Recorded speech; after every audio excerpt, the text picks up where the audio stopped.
હરિઓમ વિદ્યાર્થીઓ, સ્ટાન્ડર્ડ 5 ધોરણ 5 સબ્જેક્ટ છે ઇંગ્લિશ 2. એમાં આપણે આજે ગ્રામર ને કોમ્પોઝિશન જોઈશું. એની અંદર ચેપ્ટર 1 THESE ધીસ અને THOSE ધોઝ એ તો આખું કમ્પ્લીટ થઈ ગયું છે. એમાં જેટલી એક્ટિવિટી હતી બે એ બંને એક્ટિવિટી આપણે જોઈ ગયા છે. ચેપ્ટર નંબર 2 ધેર ઇઝ અને ધેર આર એમાં એક્ટિવિટી 1 એમાં બ્લેન્ક્સ એટલે કે ખાલી જગ્યા હતી એ આપણે જોઈ ગયા છે. એક્ટિવિટી 2 માં અમુક જોઈ ગયા હતા અને અમુક બાકી હતું. તો આજે આપણે ચેપ્ટર નંબર 2 માં એક્ટિવિટી 2 થી સ્ટાર્ટ કરીશું. ઓકે, અહીંયા હેડિંગ મારી દઈએ.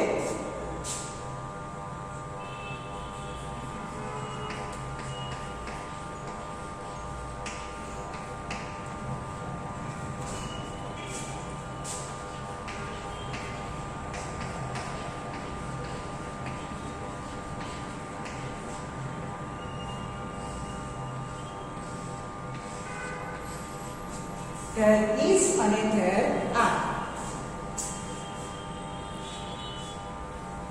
જ્યારે કોઈ પણ વ્યક્તિ, વસ્તુ કે પ્રાણી એનો ઉલ્લેખ કરવો હોય, એના વિશેનું વર્ણન કરવું હોય તો વાક્ય there થી શરૂઆત થાય. પણ જો એ વ્યક્તિ, વસ્તુ, પ્રાણી કે પક્ષી એક વચનમાં હોય તો આપણે શરૂઆત શાનાથી કરીશું? there is થી. અને એ જો બહુવચનમાં હોય તો શાનાથી શરૂઆત કરીશું? there are થી. બરાબર, સિંગ્યુલર અને પ્લુરલ. સિંગ્યુલર એટલે એક વચન જેમાં there is આવે અને પ્લુરલ એટલે બહુવચન જેમાં there are આવે. ઓકે, તો ચલો એક્ટિવિટી 2. એમાં શું છે કે આપેલા શબ્દો સાથે there is અથવા તો there are નો ઉપયોગ કરી અને વાક્ય લખો. જેમ કે લોકોએ લખ્યું છે કે ઓરેન્જ અને ઇન ધ બોક્સ. હવે ઓરેન્જ લખ્યું છે તો એક વચન છે તો શું આવશે? there is an orange in the box. આ તો બુકમાં આપેલું છે. બરાબર, તો ટોટલ આમાં 15 છે. બરાબર, તો આપણે 7 થી 8 જેવી એક્ટિવિટી કરીએ છીએ. બાકીની જે બાકી રહે એ તમારે લોકોએ ઘરેથી કરી લેવાની છે. બરાબર, અહીંયા હેડિંગ મારી દઈએ એક્ટિવિટી 2.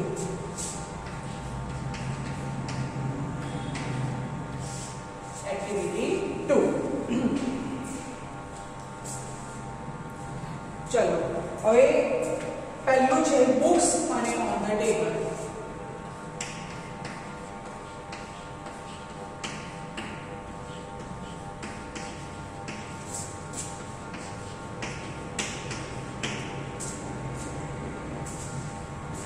પાછળ એસ લગાવેલો છે એનો મતલબ શું થાય છે? બુક બહુવચનમાં છે. ચોપડીઓ અને ઓન ધ ટેબલ. તો આપણે વાક્યની શરૂઆત there is થી કરીશું કે there are થી કરીશું? there are થી કરીશું, કારણ કે શબ્દ કયો છે? બહુવચનમાં છે. તો there are books on the table એનો મતલબ શું થાય કે ચોપડીઓ ટેબલ પર છે અથવા તો ટેબલ ઉપર ચોપડીઓ છે. ઓકે,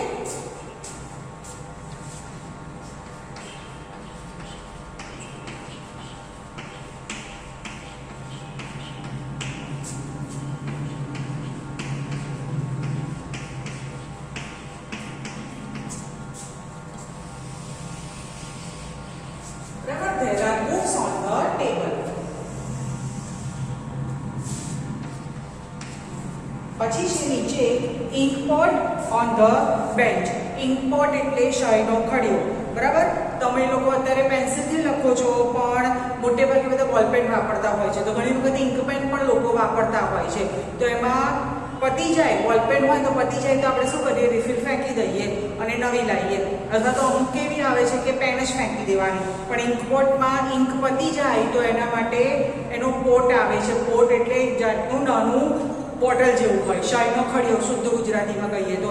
અને ડ્રોપર આવે, એ ડ્રોપરમાંથી લઈ અને એની અંદર બોટલમાં એ ભરવાનું. બરાબર, ink pot on the bench.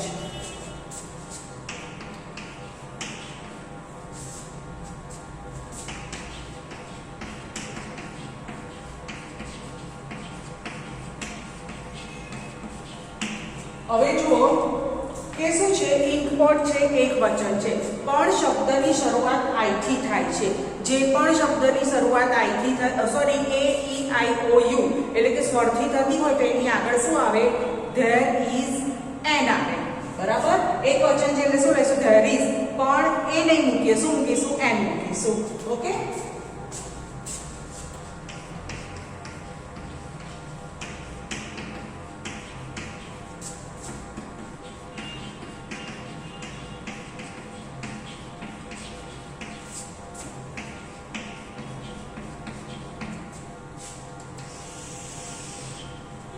કે શાયનો ખડિયો બેન્ચ ઉપર છે અથવા તો બેન્ચ ઉપર શાયનો ખડિયો છે.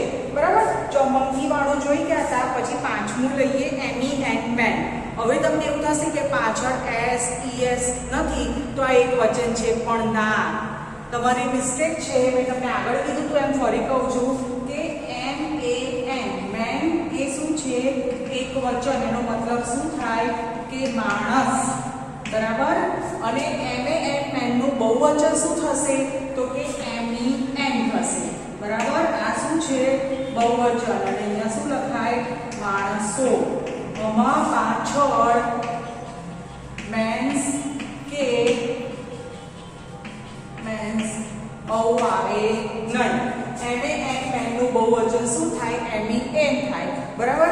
સેમ એ જ રીતે WOMAN હોય વુમન, એનો મતલબ શું થશે? કે સ્ત્રી. અને એનું બહુવચન શું થશે? WOMEN, મતલબ તે શું થાય? કે સ્ત્રીઓ. બરાબર. આમાં પણ એવું છે MAN નું MEN થાય, એમ આમાં પણ WOMAN નું શું થાય? WOMEN. બરાબર. તો જ્યારે બી MEN કે WOMEN હોય તો તમને ખબર પડવી જોઈએ કે શું છે? તો કે બહુવચન છે, એક વચન નથી. આ વાત હર હંમેશા યાદ રાખજો. ઓકે. આ ઇરેઝ કરી દઈએ.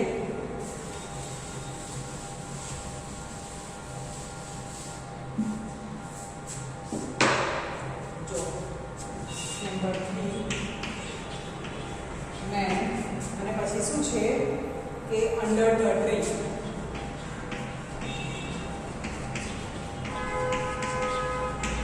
હવે તમને હમણાં સમજાયું કે મેન છે એટલે શું છે કે બહુવચન છે, તો શું થશે? there are men under the tree, એટલે કે માણસો ઝાડ નીચે છે અથવા તો ઝાડ નીચે માણસો છે.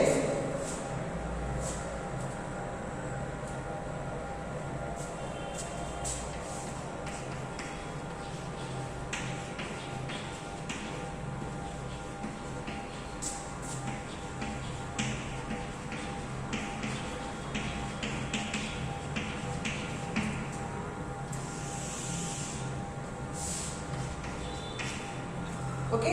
પાછળ વાળા એક્ઝામ્પલ લઈએ. ચલો. Umbrella in the shop. Umbrella એટલે શું થાય? છત્રી થાય. અને શોપ એટલે દુકાન. SHOP શોપ એટલે દુકાન અને SOAP શોપ એટલે સાબુ થાય. બરાબર. બંનેનો ઉચ્ચાર આમ તો અલગ થાય. આમાં શોપ એટલે ગુજરાતીમાં પેલો શરણાઈનો શ હોય છે ને, એ થાય ઉચ્ચાર પ્રોનાઉન્સમાં. અને SOAP શોપમાં સગડીનો સ થાય. બરાબર. SOAP શોપ એટલે સાબુ. બરાબર. તો આનો મતલબ શું થશે કે છત્રી દુકાનમાં છે અથવા તો દુકાનમાં છત્રી છે. UMBRELL અમ્બ્રેલા એક વચન છે, તો વાક્યની શરૂઆત શાનાથી કરીશું? there is થી કરીશું. પણ વન્સ અગેન અહીંયા સ્પેલિંગ ક્યાંથી સ્ટાર્ટ થાય છે? યુ થી સ્ટાર્ટ થાય છે. એ શું છે? સ્વર છે. એટલે વાક્યમાં there is a અમ્બ્રેલા નહીં આવે. શું આવશે? there is an અમ્બ્રેલા આવશે. ઓકે.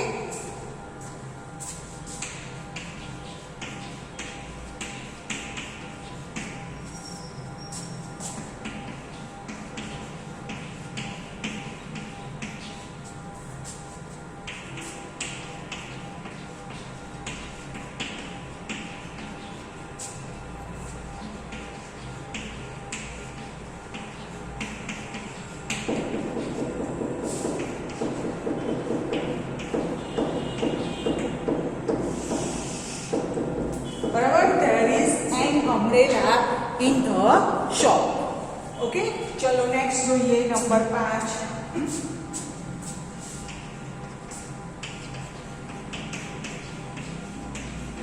children અને પછી શું છે? near the bus.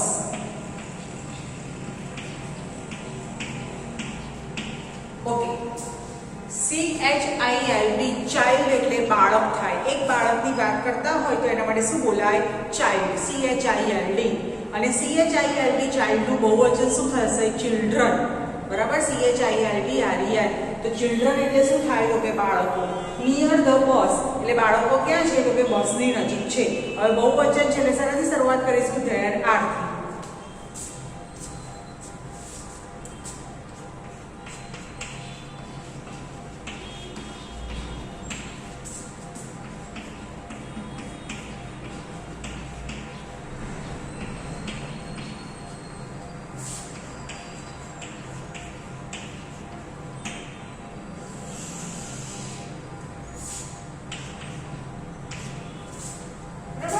લાસ્ટ જોઈ લઈએ. Peacock in the garden. Peacock is very beautiful bird. મોર કેવું છે? ઘણું સુંદર પક્ષી છે. એ ક્યાં છે? ઇન ધ ગાર્ડન, બગીચામાં છે. એક વચન છે એટલે શાનાથી શરૂઆત થશે? ધેર ઇઝ થી. પણ અહીંયા સ્પેલિંગ પી થી સ્ટાર્ટ થાય છે. પી શું છે? વ્યંજન છે એટલે આગળ શું લાગશે? એ લાગશે. આની પહેલા આપણે ઇન્કપોટ જોઈ ગયા, એક વચન હતું પણ એમાં શબ્દની શરૂઆત આઈ થી થતું હતું એટલે આગળ શું લાગ્યું? એન. એ જ રીતે અમ્બ્રેલા જોઈ ગયા, એ પણ એક વચન હતું પણ એમાં શબ્દની શરૂઆત યુ થી થતું હતું એમાં શું લાગ્યું? એન. હવે પીકોક છે, એક વચન છે પણ એમાં શબ્દની શરૂઆત વ્યંજન પી થી થાય છે એટલે આગળ શું લાગશે? એ લાગશે. બરાબર. પીકોક ક્યાં છે? In the garden.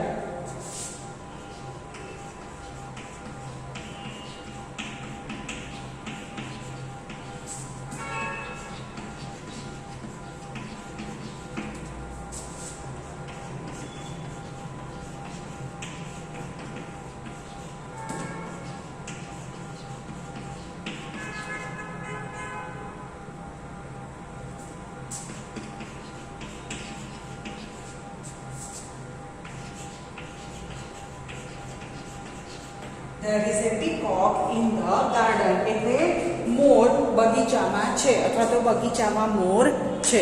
બરાબર. ચલો એક વખત જે આપણે જોઈ નથી ગયા એ આમાંથી બોલી લઉં, બાકીના તમે લોકો અહીંયાથી જોઈ અને તમે લોકો લખી શકશો. ચલો બુક્સ વાળું આવી ગયું, ઇમ્પોર્ટ આવી ગયું. ચલો teachers in the school. Teachers બહુવચન છે તો શું થશે? નંબર 3 એ ત્રીજું બોલું છું. There are teachers in the school એટલે કે શિક્ષકો શાળામાં છે. પછી ચોથું છે monkey on the roof. monkey એટલે વાંદરું, roof એટલે છાપરું. તો એક વચન છે તો there is a monkey on the roof એટલે કે વાંદરું છાપરા પર છે. પછી man under the tree આવી ગયું. પછી number 5 apples in the box. apples બહુવચન છે તો શું થશે? there are apples in the box એટલે કે સફરજનો બોક્સ એટલે પેટીમાં અથવા તો ટોપલીમાં છે. પછી સાતમું છે cat under the chair. cat એટલે બિલાડી, એક વચન છે. there is a cat under the chair એટલે કે બિલાડી ખુરશી નીચે છે. પછી આઠમું અમ્બ્રેલા વાળું જોઈ ગયા આપણે. ચિલ્ડ્રન નિયર ધ બસ એ પણ જોઈ ગયા. પીકોક ઇન ધ ગાર્ડન એ પણ જોઈ ગયા. નંબર 11 આવે છે 11મું. egg in the basket. egg એટલે ઈંડું. વાક્યમાં શબ્દની શરૂઆત ઈ થી થાય છે. શું થશે? there is an egg in the basket. કે ઈંડું બાસ્કેટમાં છે. પછી જો મેં કીધું ને 12મું women at the fair. સ્ત્રીઓ WOMEN. સ્ત્રીઓ ક્યાં છે? તો કે મેળામાં છે. there are women at the fair એટલે કે સ્ત્રીઓ મેળામાં છે. પછી 13મું x in Ramu's hand. x એટલે કુહાડી, એક વચન છે. there is an x in Ramu's hand એટલે કે કુહાડી રામુના હાથમાં છે. પછી 14મું mangoes on the tree. mangoes બહુવચન છે એટલે શું થશે? there are mangoes on the tree એટલે કે કેરીઓ ઝાડ ઉપર છે. અને છેલ્લું 15મું lion in the cage એટલે કે સિંહ પિંજરામાં છે, એક વચન છે તો there is a lion in the cage. બરાબર. હવે એક્ટિવિટી 3 જોઈએ કે પ્રશ્ન વાક્યમાં ફેરવવાનો છે અને યસ અને નો બેવમાં જવાબ આપવાનો છે. જો હકારાત્મક ઉત્તર હોય તો there is અથવા તો there are આવે અને નકારાત્મક ઉત્તર હોય તો શું આવે? કે there aren't અથવા તો there isn't આવે. બરાબર. જોઈ લઈએ. જો પહેલું એ લોકોએ લખ્યું છે there are flowers in the vase. વાસ એટલે ફૂલદાની. ફૂલદાની હોય ને એને વાસ કહેવાય. VASE કે ફૂલો ફૂલદાનીઓમાં છે. તો હવે તમારે પ્રશ્ન બનાવવાનો છે. આ એક્ટિવિટી ઓકે આજે બોલું છું તો બુકમાં આપેલું છે. બરાબર. હવે જ્યારે બી પ્રશ્ન બનાવવાનો હોય તો આર કે ઇઝ થી શરૂઆત થાય. બરાબર. તો are there flowers in the vase. શું ફૂલો ફૂલદાનીમાં છે? પછી યસ થી જવાબ આપવો હોય તો યસ. પછી હર હંમેશ યસ કે નો પછી પાછળ શું આવે? કોમ આવે. યસ ધેર આર કે હા તે છે અને નો ધેર આરન્ટ કે ના તે નથી. બરાબર. જોઈ લઈએ. પહેલું છે there is an owl on the tree. આપણે છે એક્ટિવિટી 3.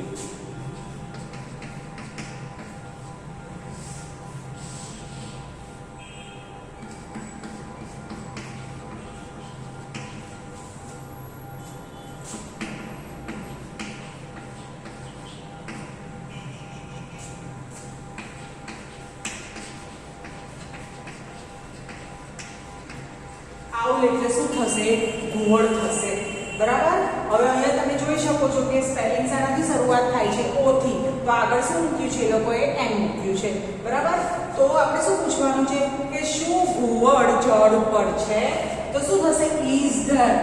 શાનાથી પ્રશ્ન બનશે? Is there an owl on the tree? સાદું વાક્ય છે તો પાછળ ફૂલ સ્ટોપ પૂર્ણ વિરામ આવે. હવે આપણે પ્રશ્ન વાક્ય બનાવીએ છીએ તો વાક્યની પછી ક્વેશ્ચન માર્ક એટલે કે પ્રશ્ન ચિહ્ન આવશે. બરાબર. આમાં મિસ્ટેક ઘણા સ્ટુડન્ટ વર્કશીટ લખતી વખતે કરે છે. એ લોકો સાચો જવાબ તો લખે છે પણ પાછળ શું કરે છે? ફૂલ સ્ટોપ પૂર્ણ વિરામ મૂકી દે છે. હર હંમેશ પ્રશ્ન વાક્ય હોય તો પાછળ ક્વેશ્ચન માર્ક એટલે કે પ્રશ્ન ચિહ્ન આવે. બરાબર. જુઓ કેવી રીતે થશે. હવે ઇઝ અહીંયા ભલે આઈ સ્મોલ લેટરમાં છે પણ તમે પ્રશ્ન વાક્ય બનાવો છે એ વાક્યનો પહેલો અક્ષર છે એટલે આઈ કેવો આવશે? કેપિટલ આવશે. બરાબર. Is there an owl on the tree? શું ઘુવડ ઝાડ ઉપર છે? હવે તમારે યસમાં પણ જવાબ આપવાનો છે અને નોમાં પણ જવાબ આપવાનો છે. બરાબર. એટલે શું કરીશું? યસ. હવે મેં તમને કીધું એ પ્રમાણે હંમેશા યસ કે નો પછી પાછળ શું આવે? કોમા આવે. બરાબર. હવે એક વચન છે એટલે શું થશે? ધેર ઇઝ કે હા તે છે અને નોથી જવાબ આપવો હોય તો નો ધેર ઇઝન્ટ. અથવા તો પણ લખાય કે નો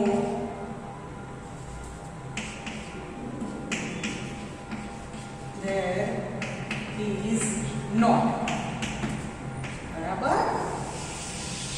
આમ પણ લખાય. પહેલું જે લખ્યું એ શોર્ટ હતું. બરાબર.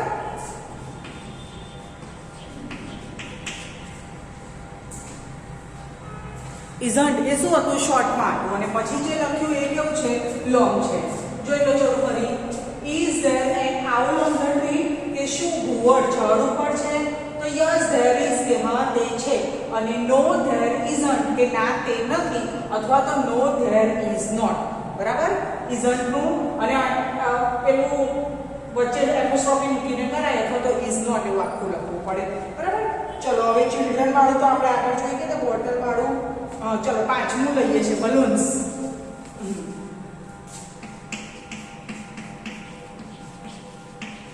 શું છે? there are balloons in the room.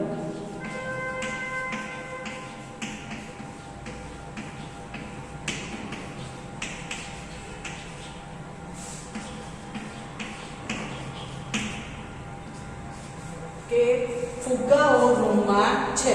હવે આની પહેલા જે સેન્ટેન્સ જોયું હતું એ એક વચન હતું તો વાક્યની શરૂઆત શાનાથી થતી હતી? Is there. હવે આ જે સેન્ટેન્સ છે વાક્ય છે એ કેવું છે? તો બહુવચન છે એટલે શાનાથી શરૂઆત થશે? આર ધેર થી. વન્સ અગેન એ કેવો આવશે? કેપિટલ આવશે. બરાબર. Are there balloons in the room? એ શું રૂમમાં ફુગ્ગાઓ છે? બરાબર. યસ અને નો કેવથી જવાબ આપવાનો છે તો શું થશે? યસ પછી કોમા ધેર આર કે હા તે છે અને નો પછી કોમા ધેર આર અથવા તો આર નોટ. ફરી હું નથી લખતી, ઉપર જેવું છે તમારે સમજી જવાનું. બરાબર. કે શું રૂમમાં ફુગ્ગાઓ છે? તો કે હા તે છે અથવા તો ના તેઓ નથી. બરાબર. તો આ રીતે સાદા વાક્યને કઈ રીતે પ્રશ્ન વાક્યમાં ફેરવી અને લખાય એ આપણે જોઈ ગયા. બરાબર. હવે જે પણ આમાં એક્ટિવિટીમાં નથી આવ્યું, જે બોર્ડ પર નથી લખ્યું એ મોઢે બોલીને હું તમને સમજાવું છું. ચલો બીજું જોઈએ. there are children in the garden. બરાબર. અહીંયા નીચે જગ્યા છે ત્યાં તમારે લોકોએ એક્ટિવિટી લખવાની છે. ભલે અત્યારે કદાચ તમને એવું લાગે કે અત્યારે સ્કૂલો ચાલુ નથી તો શું કરવા લખીએ, પણ આ જ વસ્તુ તમને 6th સ્ટાન્ડર્ડમાં આગળ જતા કામમાં લાગશે. બરાબર. એટલે આ બધું તમે લોકો પૂરું કરજો. ઓકે. ચલો. there are children in the garden. કે બાળકો બગીચામાં છે તો શું થશે? are there children in the garden? શું બાળકો બગીચામાં છે? yes there are અને no there aren't. ઓકે. ચલો ત્રીજું. there is a bottle on the bench. કે બેન્ચ ઉપર બોટલ છે. એક વચન છે તો શું થશે? is there a bottle on the bench? કે બોટલ એ બેન્ચ ઉપર છે, યસ ધેર ઇઝ અને નો ધેર ઇઝન્ટ. ઓકે, ચલો નંબર 4 પેજ નંબર 89 બરાબર. પેજ નંબર 89 ઉપર નંબર 4 ત્યાંથી હું કરાવું છું. ઓકે, જ્યારે બી વિડીયો જોવા બેસો તો તમને જે પણ હોય, ઇંગ્લિશ 1 હોય, ગ્રામર ને કોમ્પોઝિશન હોય કે જનરલ ઇંગ્લિશ હોય, વિડીયોની શરૂઆતમાં હું બોલું છું તો તમારે બુક લઈને બેસવાનું, તો તમને વધારે સારી રીતે ખબર પડશે. ઓકે, ચલો ચોથું, there is an iron in the cupboard. Iron એટલે ઇસ્ત્રી અને કપબોર્ડ એટલે કબાટ, કે ઇસ્ત્રી કબાટમાં છે. તો is there an iron in the cupboard? Yes there is, no there isn't. Okay, પાંચમું, there are balloons એ તો આપણે જોઈ ગયા. પછી છઠ્ઠું, there are cows near the well. WELL well એટલે કૂવો અને WALL wall એટલે દીવાલ થાય. ઘણા લોકો એમાં મિસ્ટેક કરતા હોય છે, બરાબર. WELL well એટલે શું થાય? કૂવો, કે ગાયો છે એ કૂવાની નજીક છે. તો શું થશે? are there cows near the well? શું ગાયો કૂવાની નજીક છે? તો યસ ધેર આર, કે હા તે છે, અને નો ધેર આરન્ટ, કે ના તેઓ નથી. પછી સાતમું, there is a tractor under the tree, કે અંડર એટલે નીચે, ઝાડની નીચે ટ્રેક્ટર છે, અથવા તો ટ્રેક્ટર ઝાડની નીચે છે. તો શું થશે? Is there a tractor under the tree? શું ટ્રેક્ટર એ ઝાડની નીચે છે? યસ ધેર ઇઝ, કે હા તે છે, નો ધેર ઇઝન્ટ, કે ના તે નથી. આઠમું, there are postmen in the post office. હવે જુઓ અહીંયા આઠમામાં POSTMAN postman બહુવચન છે. હમણાં મેં તમને સમજાવ્યું ને, MAN લખ્યું હોય તો એક વચન થાય, MEN લખ્યું હોય તો બહુવચન થાય, બરાબર. કેમ? તો તમે જુઓ છો there are થી લખ્યું છે, બરાબર, કે પોસ્ટમેન પોસ્ટ ઓફિસની અંદર છે. તો are there postmen in the post office? yes there are, no there aren't. પછી નવમું, there is an elephant in the park. Elephant એટલે હાથી, પાર્ક એટલે બગીચો, ગાર્ડન પણ કહેવાય અને પાર્ક પણ કહેવાય, કે બગીચામાં હાથી છે. તો is there an elephant in the park? કે શું હાથી બગીચામાં છે? યસ ધેર ઇઝ, કે હા તે છે, નો ધેર ઇઝન્ટ, કે ના તે નથી. દસમું, there is a clock on the wall, કે દિવાલ ઉપર ઘડિયાળ છે. જો મેં તમને હમણાં કીધું ને, WELL well એટલે કૂવો અને WALL wall એટલે દિવાલ, બરાબર, કે ઘડિયાળ એ દિવાલ ઉપર છે. તો is there a clock on the wall? Yes there is, no there isn't, કે હા તે છે, ના તે નથી, બરાબર. તો આજે આપણે ઇંગ્લિશ 2 માં ચેપ્ટર નંબર 2 માં ધેર ઇઝ અને ધેર આર માં એક્ટિવિટી 2 અને એક્ટિવિટી 3 જોઈ ગયા. એક્ટિવિટી 2 માં શું હતું કે બે શબ્દો આપેલા હોય છે અને એના ઉપરથી તમારે આખું વાક્ય બનાવવાનું. આમાં એક જ વસ્તુ ધ્યાનમાં રાખવાનું કે શબ્દ જોવાનો, જો શબ્દ બહુવચનમાં હોય તો વાક્ય ધેર આરથી બને, અને શબ્દ એકવચનમાં હોય તો વાક્ય શાનાથી બને? There is. પછી જ્યારે એક વચન હોય ત્યારે બીજું પણ ધ્યાનમાં રાખવાનું કે જો એ શબ્દમાં સ્વર હોય, એટલે કે A E I O U હોય તો શું આગળ શું લાગશે? એન લાગશે, અને વ્યંજન હોય તો શું લાગશે? એ લાગશે, બરાબર. આટલું ધ્યાન રાખવાનું છે. અને આમાં તમારે શું કરવાનું છે? સાદું વાક્ય હોય તો એમાં ઇઝ ધેર થઈ જાય, બરાબર, ક્રિયાપદ આગળ આવી જાય, અને હંમેશા પહેલો અક્ષર કેવો આવે? કેપિટલ. અને પ્રશ્ન વાક્ય હોય એટલે પાછળ શું આવે? પ્રશ્ન ચિહ્ન. સાદું વાક્ય હોય તો પાછળ ફૂલ સ્ટોપ એટલે પૂર્ણ વિરામ આવે, બરાબર. આટલી વસ્તુ ધ્યાનમાં રાખશો તો ચેપ્ટર નંબર 2 માં જેટલા બી તમને એક્ટિવિટી પૂછાશે બધામાં તમને ફૂલ માર્ક્સ આવશે, બરાબર. આજનો વિડીયો અહીંયા ફિનિશ થાય છે, અને રિલેટેડ વસ્તુ જ તમને લોકોને વર્કશીટમાં પૂછાશે. નેક્સ્ટ વિડીયોમાં આપણે ચેપ્ટર નંબર 3 જોઈશું. ઓકે, નમસ્કાર, હરિઓમ.